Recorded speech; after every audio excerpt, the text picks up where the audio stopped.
Don't go to any booga booga place to go and do your passport. So as a student in Canada, when you're coming to school, you can come along with your spouse. So if you know you don't have a passport at this moment and you want to travel to Canada, please.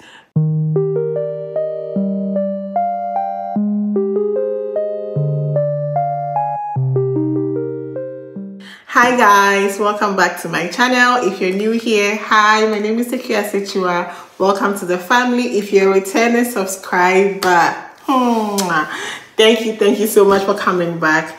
So in today's video, we'll be talking about the next steps after you have gotten admission to your dream school. You would need to get some documents for your visa application. A little disclaimer though, I am in no shape or form an immigration expert or a licensed immigration officer. However, I'm just sharing my story with you on a document that I gathered when I was applying for my visa. So if this is a video that you're interested in watching, don't forget to subscribe, watch to the end of the video, and share this video with all your friends and loved ones. And let's get right into the video. So when I got my admission letter in 2022 to study Masters in Public Administration in Canada, I also didn't know what to do. So I'm pretty sure there are so many people who have gotten admission and they don't know the next steps in getting their visa or the next steps to travel to Canada. So this is why I prepared this video for you, so that you have a list or a checklist of all the documents that you would require to apply for your visa. However, this information is also on the IRCC website. IRCC just stands for Immigration, Refugee and Citizenship Canada. That's your first stop to any information when you want to travel to Canada as a student, as a visitor, or as a permanent resident. You would need to go on that website to get all the information firsthand. I'll do well to put the link to that website in the description box below, so you can also check it out and get the list for yourself. So to start with, the very first documents that you need to get when you're planning to apply for your visa to Canada would be your proof of identification. That basically means your valid passport. So as part of the application process, you'd be required to upload a copy of your valid passport from your home country, be it Ghana, Nigeria, wherever you're applying from. You need to get a copy of your passport ready. So if you know you don't have a passport at this moment and you want to travel to Canada, please put in preparations, get your passport ASAP, because you're definitely going to upload a copy of your passport. So the next document you will need as part of your proof of identification will be 2 recent passport size pictures. So for me, I took my pictures at Accra Mall. There are specific places that you need to go. Don't go to any booga booga place to go and do your passport. Make sure they have the exact size for Canadian visa application, and then upload those ones as well when you are ready to apply for the visa. Somebody here with me and he's disturbing me. No, let's do content. All content should we do together. So the next document you need to get will be your letter of acceptance from your school. So if you are already planning to get your visa, you should have received a letter of acceptance from your university here in Canada. It can either be a conditional offer or an unconditional offer. I added both letters to my visa application process. So do well to scan all those documents and include that in your visa application process. The next document you need when you're applying for your visa will be your letter of explanation or your study plan. So the study plan is basically a document that would explain to the visa officer who you are and why you decided to apply to study in Canada, your goals, because the visa application process in Canada does not include a face-to-face interview. So that letter of explanation would basically tell the visa officer who you are without going into an interview, right? So make sure that letter is in detail, it's concise, and goes straight to the point. However, I'm preparing a separate video to go in depth and explain what to include in the letter of explanation or the study plan. Make sure you watch that video. It's coming up very, very soon.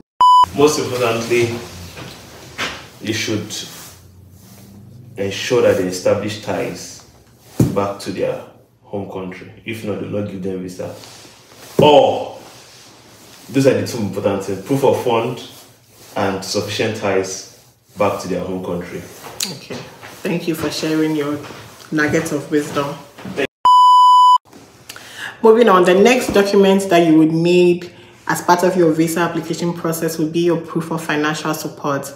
What this basically is a document that explains that you have enough funds to cater for your tuition, your living expenses while you're in Canada. So I'm actually recording a separate video to go into detail what you need to include with regards to your proof of financial support. So make sure you watch that video. But this is also a reason why most people get their visas denied. I have so many friends who shared their stories with me about how their visa was denied because they didn't have enough proof of funds. So do want to watch that video because it will be very detailed. Another reason why some of my friends' visas was denied was also because they didn't have enough ties to their home country. So this can be shown through documents of properties, businesses, lands, you know, a job or any other thing that will tie you to your home country. You need to explain that in your letter of explanation as well. Moving on, the next document would be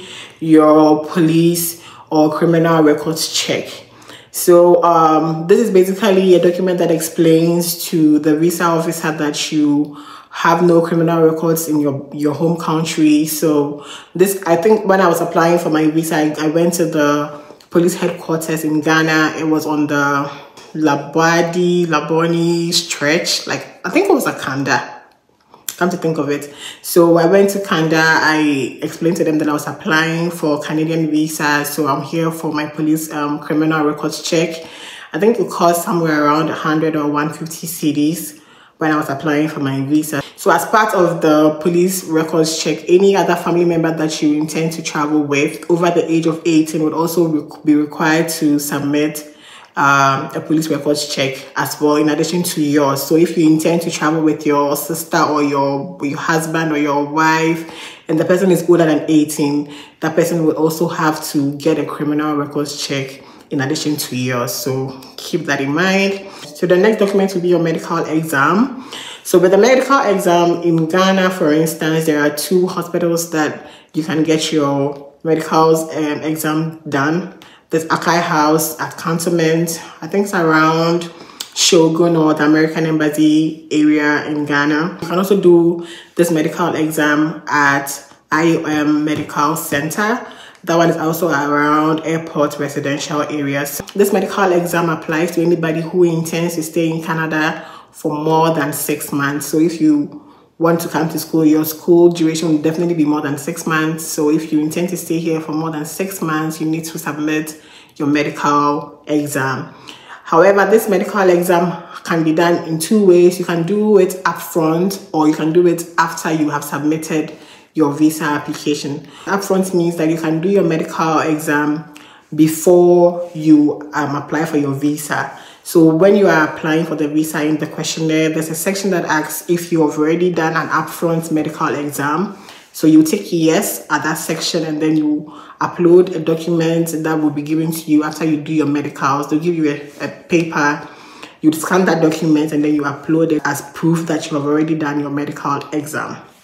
So if you don't do it upfront, you would submit the visa application. They'll process your document, and then after a while, they would send you an email to submit your medical exam. That's when you go to one of these 2 hospitals to get it done, and then you submit the proof of a medical exam. So keep that in mind. So as it stands now, the processing time for Canadian study permit is 11 weeks. At the time that I applied for mine, the processing time was 12 weeks. So I applied for my visa on 30th April and I got a response back on the 30th June. However, somewhere last week I checked and it was 9 weeks. So it changes day to day. So do well to check on the IRCC website for the processing times for the Canadian study permit so that you are up to date on the processing times for when you want to apply for your study permit. The next document will be a proof of marriage license or certificate.